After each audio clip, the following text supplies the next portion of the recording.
संत गजानन महाराजांच्या प्रतिमेसमोर अतिक्रमणाचा विळखा, झाशी राणी चौक बायपास परिसरातील स्वच्छतेचा प्रश्न ऐरणीवर. वाशिम जिल्हा प्रतिनिधी नदीम खान प्रिन्स. कारंजा लाड. विदर्भाचे दैवत श्री गजानन महाराज यांचे लाखो भक्त कारंजा तालुक्यात व शहरात आहेत. प्रत्येक कॉलनीमध्ये श्री संत गजानन महाराजांचे मंदिर बघायला मिळते. कारंजा शहरातून दरवर्षी शेगाव इथे पायी वारी सुद्धा काढली जाते, तेव्हा या वारीत हजारो भाविक सहभागी होत असतात. याच वारकऱ्यांनी झाशी राणी चौक बायपास कारंजा इथे गजानन महाराजांच्या भव्य प्रतिमेची स्थापना केली.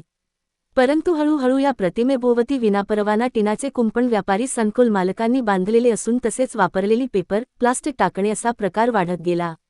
आणि आता तर शहरातील झाशी राणी चौक बायपास परिसरात संत गजानन महाराजांच्या प्रतिमेसमोरच अतिक्रमण आणि अस्वच्छतेचे गलिच्छ चित्र दिसून येत आहे.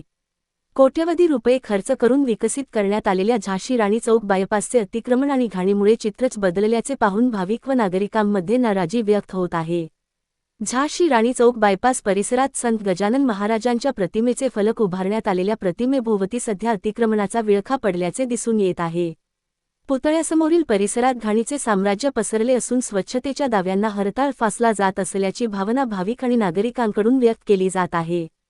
शहराच्या विकास आराखड्यानुसार कोट्यवधी रुपये खर्च करून कारंजा शहर विकसित करण्यात आले, मात्र या परिसरात सध्या मोठ्या प्रमाणात अतिक्रमणे आणि अस्वच्छता दिसून येत असल्याने विकासकामांच्या गुणवत्तेबाबत प्रश्नचिन्ह निर्माण झाले आहे. झाशी राणी चौक परिसरात दररोज हजारो भाविक येत असताना स्वच्छता आणि वाहतुकीच्या व्यवस्थेकडे दुर्लक्ष होत असल्याची टीका नागरिकांकडून होत आहे. संत गजानन महाराजांच्या प्रतिमेसमोरील परिसराची झालेली अवस्था पाहता प्रशासनाने तातडीने अतिक्रमण हटवून स्वच्छता मोहीम राबवावी, अशी मागणी नवनिर्माण फाउंडेशनचे अध्यक्ष अनुप ठाकरे यांचेकडून भाविकांच्या वतीने करण्यात येत आहे. महाभारत न्यूज मुख्य संपादक रिजवान खान, उपसंपादक नदीम खान.